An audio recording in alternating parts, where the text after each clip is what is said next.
இருக்கு. இனி வீட்லயே பானிபூரி செய்யலாம் எல்லாரும். ஆச்சி பானிபூரி கிட். சம்மர் வந்தாச்சு. What's your plan for this holiday? எங்க கிட்ட விட்டுருங்க, நாங்க பாத்துக்கிறோம். GT Holidays. GT Holidays, South India's #1 travel brand.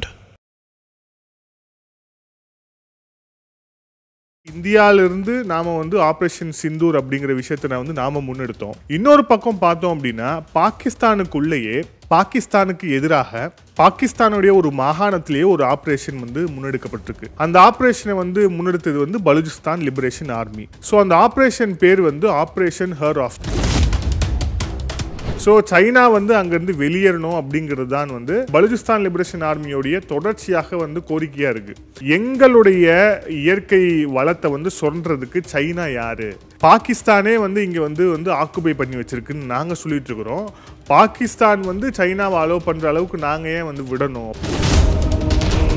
மிக முக்கியமான ஒரு சம்பவம். அதாவது பாகிஸ்தானுடைய ராணுவம் எங்க அடிச்சா அவங்களுக்கு வலிக்குமோ அந்த இடத்துல BLA தாக்கி இருக்கிறாங்க. எல்லாருமே கெஸ் பண்ணிருப்பீங்க. இந்த 4வது சம்பவத்துல பலுச்சிஸ்தான் லிபரேஷன் ஆர்மி டார்கெட் பண்ணது பலுச்சிஸ்தான் லிபரேஷன் ஆர்மியை லீட் பண்ற டாக்டர் அல்லா நசீர் மிக தெளிவாக ஒரு காணொலி வெளியிட்டு சொல்லியிருந்தார். அந்த காணொலியில அவர் நேரடியாகவே இந்தியாவுக்கு ஒரு அறைகோல் விடுறார். என்ன சொல்றார் அப்படின்னா, 1971 உங்களுக்கும் பாகிஸ்தானுக்கும் நடந்த அந்த போர்ல கிட்டத்தட்ட 93,000 பாகிஸ்தான் வீரர்களோட ரைஃபிள்ஸ் நீங்க பறிமுதல் செஞ்சீங்க. அந்த ரைஃபிள் எங்க கிட்ட கொடுங்க, பாகிஸ்தான் ராணுவத்தை நாங்க என்ன செய்யறோம் அப்படின்னு பாருங்க அப்படின்ட்டு அவர் சொல்றார். ஆதர் நேயர்களுக்கு அன்பு வணக்கம். ஆபரேஷன் சிந்து தொடர்பாக பல்வேறு விஷயங்களை குறிப்பாக பெருசா ஹைலைட் ஆகாத அதே நேரத்தில் எல்லாரும் தெரிந்து கொள்ள வேண்டிய பல முக்கியமான அப்டேட்ஸ் தொடர்ச்சியாக கொடுத்துக்கிட்டு இருக்கிறோம். நம்மளுடைய அப்டேட்டில் கிட்டத்தட்ட ஒரு 3வது அப்டேட்டாக நம்ம கொடுத்தது பலுச்சிஸ்தான் லிபரேஷன் ஆர்மி தொடர்பானது. பலுச்சிஸ்தான் லிபரேஷன் ஆர்மி தொடர்பாக தமிழகத்தில் தமிழக ஊடகங்களில் ஒரு பெரிய செய்தி பரவலாக இல்லை. ஸோ அதனால் அதை நம்ம ஹைலைட் பண்ணி பலுச்சிஸ்தான் லிபரேஷன் ஆர்மி பலுச்சிஸ்தானில் என்ன நடந்து கொண்டிருக்கு அப்படின்ட்டு நாம் அதை பதிவு பண்ணியிருந்தோம். அதுக்கும் ஒரு நல்ல ரெஸ்பான்ஸ் கொடுத்துருந்தீங்க. இப்போது அதில் இன்னொரு முக்கியமான அப்டேட் வந்திருக்கு. பெஹல்காம் தாக்குதலுக்கு பிறகு ஆபரேஷன் சிந்தூர் அப்படிங்கிற ஒரு பிரத்யேகமாக ஒரு திட்டத்தை முன்னெடுத்து பாகிஸ்தானுக்கு மிக கடுமையான ஒரு பதிலடியை இந்தியா கொடுத்தது. அது கொடுத்து இப்போ பல்வேறு தலையீடு, அதுக்கப்புறம் நம்மளுடைய முடிவு, இது எல்லாத்துக்கும் பிறகு இப்போதைக்கு பாஸ் ஸ்டேஜில் அந்த ஆப்ரேஷன் வைக்கப்பட்டிருக்கு. அதாவது ஆப்ரேஷன் சிந்தூர் அப்படிங்கிறது முடியலை. நம்மளுடைய அரசாங்கம் சொல்கிறது ஆப்ரேஷன் சிந்தூர் ஒரு பாஸ் ஸ்டேஜில் இருக்குன்னு. இதே நேரத்தில் இந்தியாவிலிருந்து நாம் ஆப்ரேஷன் சிந்தூர் அப்படிங்கிற விஷயத்தை நாம் முன்னெடுத்தோம். இன்னொரு பக்கம் பார்த்தோம் அப்படின்னா பாகிஸ்தானுக்குள்ளேயே பாகிஸ்தானுக்கு எதிராக பாகிஸ்தானுடைய ஒரு மாகாணத்திலேயே ஒரு ஆப்ரேஷன் முன்னெடுக்கப்பட்டிருக்கு. அந்த ஆப்ரேஷனை முன்னெடுத்தது பலுச்சிஸ்தான் லிபரேஷன் ஆர்மி. ஸோ அந்த ஆப்ரேஷன் பேர் ஆப்ரேஷன் ஹர் ஆஃப் அப்படிங்கிற பேர், HEROF. இதுக்கு அந்த பலோஜ் லாங்குவேஜில் என்ன நேம் அப்படின்னா கருப்பு புயல் அப்படிங்கிறது அந்த ஆப்ரேஷனுக்கு அவங்க வச்ச பேர்.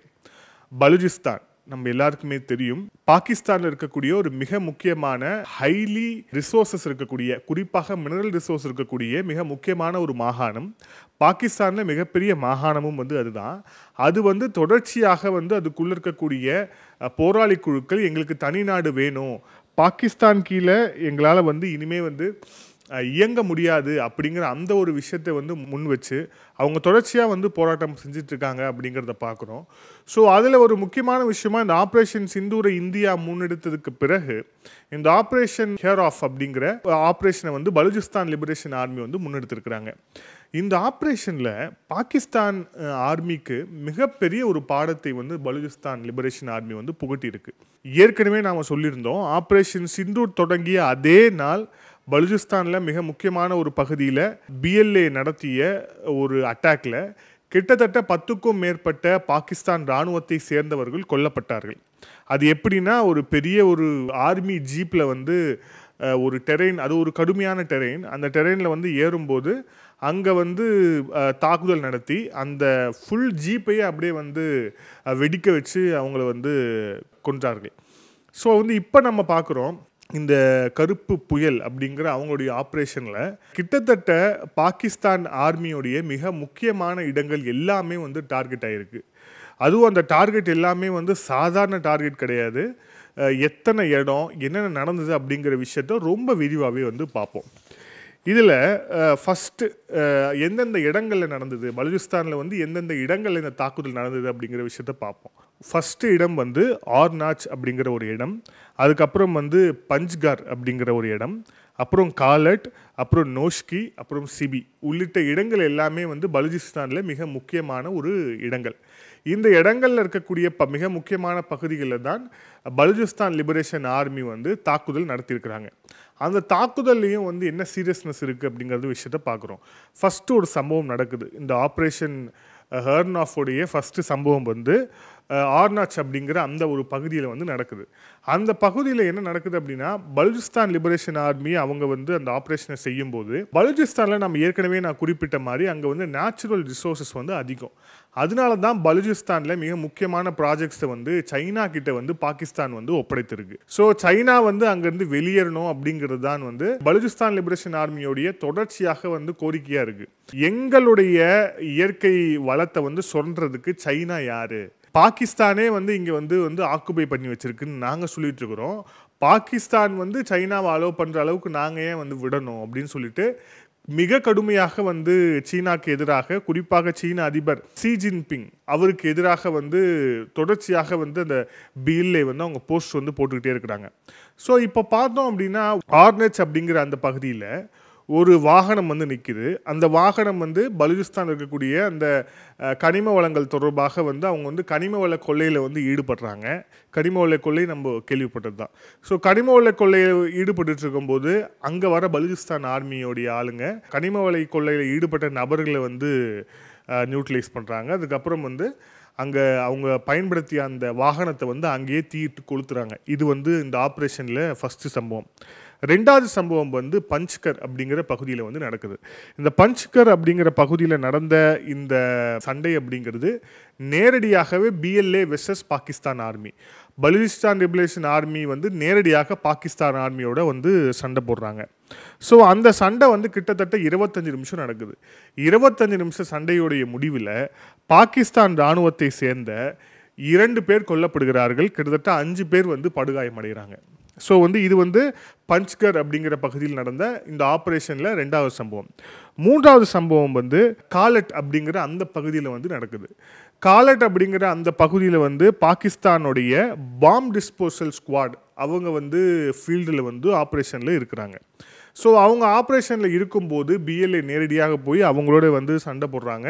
அப்புறம் இருவருக்கும் இடையில் மிக கடுமையான சண்டை நடக்குது. அந்த சண்டையோட இறுதியில் பாகிஸ்தான் இராணுவத்தை சேர்ந்த 2 பேர் வந்து கொல்லப்படுறாங்க. ஸோ இது நடந்தது. இப்போ நான்காவது சம்பவத்தை பாருங்கள், மிக முக்கியமான ஒரு சம்பவம். அதாவது பாகிஸ்தானுடைய இராணுவம் எங்கே அடித்தா அவங்களுக்கு வலிக்குமோ அந்த இடத்துல பிஎல்ஏ வந்து தாக்கியிருக்கிறாங்க. நீங்கள் எல்லாருமே கெஸ் பண்ணியிருப்பீங்க. இந்த நான்காவது சம்பவத்தில் பலுச்சிஸ்தான் லிபரேஷன் ஆர்மி டார்கெட் பண்ணது பாகிஸ்தானுடைய உளவு அமைப்பான ஐஎஸ்ஐ ஏஜென்ட்ஸை. பாகிஸ்தானுடைய கிட்டத்தட்ட வந்து ஒரு 4 ஏஜென்ட்ஸ், அவங்களுடைய உளவு அமைப்புடைய 4 ஏஜென்ட்ஸை வந்து யார் யார் அப்படின்னு சொல்லிட்டு பல்வேறு தகவலில் வந்து அவங்க வந்து கண்டுபிடிச்சிடுறாங்க. கண்டுபிடிச்சிட்டு அவங்கள வந்து கொலை செய்கிறாங்க. ஸோ இப்போ இந்த பிஎல்ஏ ஆர்மியோடைய ப்ரெஸ் ப்ரீஃபில் எல்லா இந்த பாகிஸ்தானுடைய இராணுவம் வீரர்களை கொன்றது இது எல்லாமே ஒரு நார்மல் செய்தியாக வந்து சொல்கிறாங்க. ஆனால் இந்த உளவு அமைப்பு, குறிப்பாக இந்த ஏஜென்ட்ஸோடைய படுகொலையை மட்டும் அவங்க சாதாரணமாக வந்து சொல்லலை. எந்த அளவுக்கு சொல்கிறாங்க அப்படின்னா, நாங்கள் வந்து அந்த ஏஜென்ட்ஸை வந்து கொலை செஞ்சுருக்கோம் அப்படிங்கிறத தாண்டி அந்த ஏஜென்ட்டோட பேர் என்ன, அவங்க அப்பா பேர் என்ன, இவங்க எந்த பகுதியில் சேர்ந்தவங்க, இது எல்லாத்தையுமே வந்து அவங்க பட்டியலிட்டுருக்கிறாங்க. ஃபார் எக்ஸாம்பிள் அதில் சொல்லணும் அப்படின்னா, Irfan Ali son of Masood Ahmed resident in Rahim Yar Khan அப்படிங்கிற அந்த பகுதியில் இருக்கிறாங்க. அதாவது பாருங்கள், இதில் வந்து கொலை செய்யப்பட்ட அந்த ஏஜென்ட்டோடைய பேர் வந்து இர்ஃபான் அலி, அவங்க அப்பா பேர் வந்து மசூர் அகமத். அதே மாதிரி அவங்க தங்கியிருக்கக்கூடிய அவங்க எந்த இடத்துல வந்து தங்கியிருக்காங்க அப்படின்னா ரஹீம் யார் கான் அப்படிங்கிற அந்த பகுதியில் தங்கியிருக்கிறாங்க அப்படின்னு சொல்லிட்டு ஒரு ஏஜென்ட்டுடைய பெயர், அவருடைய முகவரி, அவருடைய அப்பாவுடைய பெயர் இதோட சேர்த்தவங்க வந்து ரிலீஸ் பண்ணியிருக்காங்க.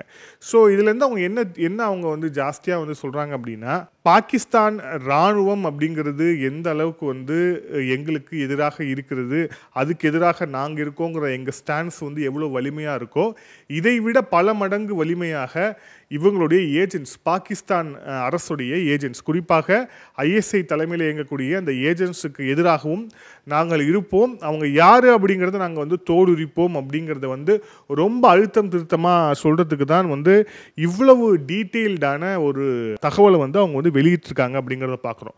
இன்னொரு பகுதி பாருங்கள், சிபி அப்படிங்கிற அந்த பகுதியில் வந்து பாகிஸ்தானுடைய ஒரு ரயில்வே ஸ்டேஷன், அந்த ரயில்வே ஸ்டேஷனில் இருந்த அதிகாரிகளில் வந்து தாக்கி வந்து அங்கே வந்து அந்த கொலை சம்பவம் வந்து நடந்திருக்கு. ஸோ இதே மாதிரி தான் வந்து கஞ்ச் அப்படிங்கிற அந்த பகுதியிலையும் வந்து பிஎல்ஏ இராணுவம் வந்து நடத்திய தாக்குதலில் பாகிஸ்தான் இராணுவத்தை சேர்ந்த 3 பேர் வந்து கொல்லப்பட்டாங்க. ஸோ பாருங்கள், இந்த ஆப்ரேஷன் ஹேர் ஆஃப் அப்படிங்கிற அந்த இதில் கிட்டத்தட்ட அவங்க வந்து ஒரு எத்தனை ஆர்மி பீப்புளை வந்து கொலை செய்திருக்கிறாங்க. கிட்டத்தட்ட நாம் வந்து ஓரளவு கணக்கு போட்டாலே ஒரு 10க்கும் மேற்பட்டவர்கள் வந்து இந்த ஆப்ரேஷன்ஸ்லேருந்து கொல்லப்பட்டிருக்காங்க. இதில் வந்து ஏஜென்ட்ஸ் வந்து எக்ஸ்க்ளூடட். ஏஜென்ட்ஸ் இல்லாமல் வெறும் பாகிஸ்தான் இராணுவத்தை சேர்ந்தவர்கள் எத்தனை பேர் அப்படின்னு பார்த்தாலே இவ்வளோ பேர் வந்து கொல்லப்பட்டிருக்கிறாங்க அப்படிங்கிற அந்த ஒரு உண்மை வந்து இதில் வந்து தெரிய வருது. ஓகே, ஸோ இதனால இவங்க என்ன மாதிரியான மெசேஜை வந்து பாஸ் பண்ண நினைக்கிறாங்க? குறிப்பாக வந்து தொடர்ச்சியான இந்த தாக்குதல் வந்து இது எதோட மெசேஜாக வந்து பலுச்சிஸ்தான் லிபரேஷன் ஆர்மி வந்து பாஸ் பண்ண நினைக்கிறாங்க அப்படிங்கிற விஷயத்தை வந்து பலுச்சிஸ்தான் லிபரேஷன் ஆர்மியை வந்து லீட் பண்ணுற டாக்டர் அல்லா நசீர் வந்து மிக தெளிவாக ஒரு காணொலி வெளியிட்டு சொல்லியிருந்தார். அந்த காணொலியில் அவர் நேரடியாகவே இந்தியாவுக்கு வந்து ஒரு அறைகூவல் விடுறார்.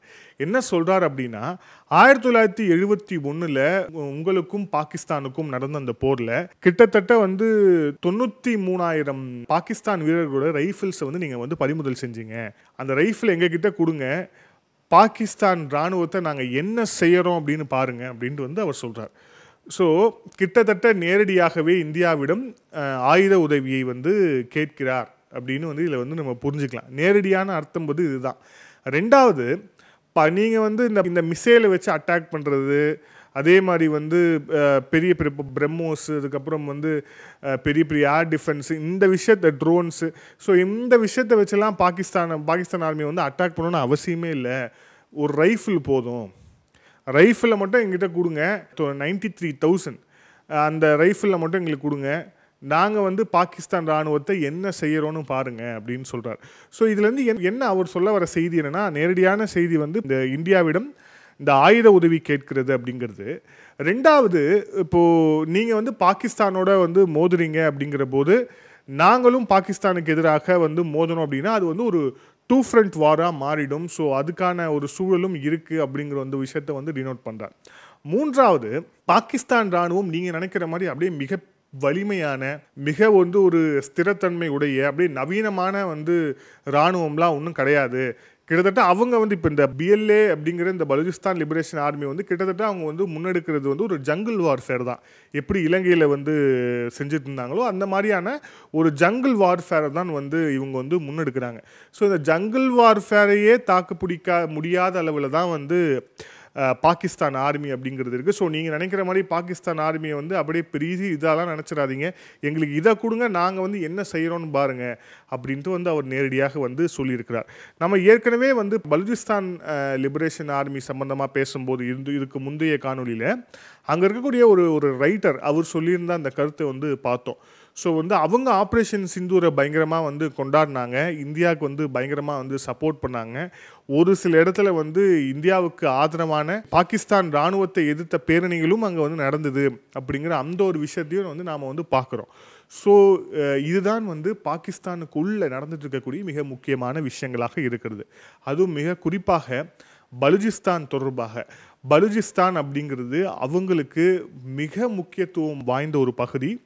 பலுச்சிஸ்தான் இல்லை அப்படின்னா அவங்களுக்கு வந்து கிட்டத்தட்ட 40% அந்த ரிசோர்ஸ் அப்படிங்கிறது இல்லை. அரேபியன் சீயோட வந்து பாகிஸ்தானுக்கு தொடர்பே இல்லாமல் போயிடும். அது மட்டும் இல்லை, பலுச்சிஸ்தான் வந்து எதோட எல்லைகளை பகிர்ந்துருக்கு, நம்ம ஏற்கனவே சொன்ன மாதிரி ஈரான், அதுக்கப்புறம் ஆப்கானிஸ்தான் 2 பகுதிகளோட எல்லைகளை வந்து பலூச்சிஸ்தான் வந்து பகிர்ந்துட்டு இருக்காங்க. ஸோ ஆப்கானிஸ்தான் ஏற்கனவே பாகிஸ்தானுக்கு வந்து எதிராக தான் இருக்கு.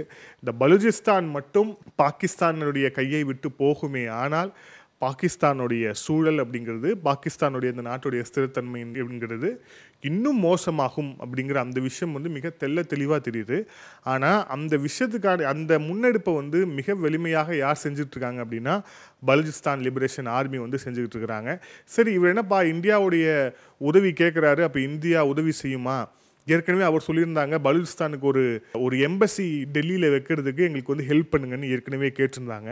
ஸோ அதுக்கான உதவிகள்லாம் வந்து இந்தியா செய்யுமா அப்படின்னா அது வந்து இப்போ இந்த ஆப்ரேஷன் சிந்தூர் இப்போ முடிஞ்சிருக்கு. ஸோ டிப்ளமேட்டிக் லெவலில் நம்ம என்னென்ன விஷயங்கள் வந்து பாகிஸ்தானுக்கு எதிராக செய்யணுமோ அது எல்லாத்தையுமே வந்து செஞ்சுக்கிட்டு இருக்கிறோம். அந்த IMF அப்படிங்கிற அந்த ஒரு நிதியை வச்சு தான் பாகிஸ்தான் வந்து இப்போதைக்கு வந்து மூச்சு விட்டுக்கிட்டு இருக்கு. ஸோ டிப்ளமேட்டிக்காக வந்து இந்தியா வந்து நகரும் போது ஸோ அதில் வந்து மிக முக்கியமான ஒரு ஆப்ஷனாக பலூச்சிஸ்தானுக்கு எம்பசி கொடுக்கறது அப்படிங்கிறது இருக்கும். பலூச்சிஸ்தானுக்கான ஆயுதங்கள் அது பார்க்குற உங்களுக்கே அதுக்கான விடை அப்படிங்கிறது தெரியும். அது நான் வந்து சொல்லணும் அவசியமே இல்லை. ஸோ என்ன நடக்குது அப்படிங்கிற விஷயத்தை பொறுத்து வந்து பார்ப்போம். மீண்டும் இணைந்திருங்கள் ஆதன் செய்திகளோடு. நன்றி, வணக்கம்.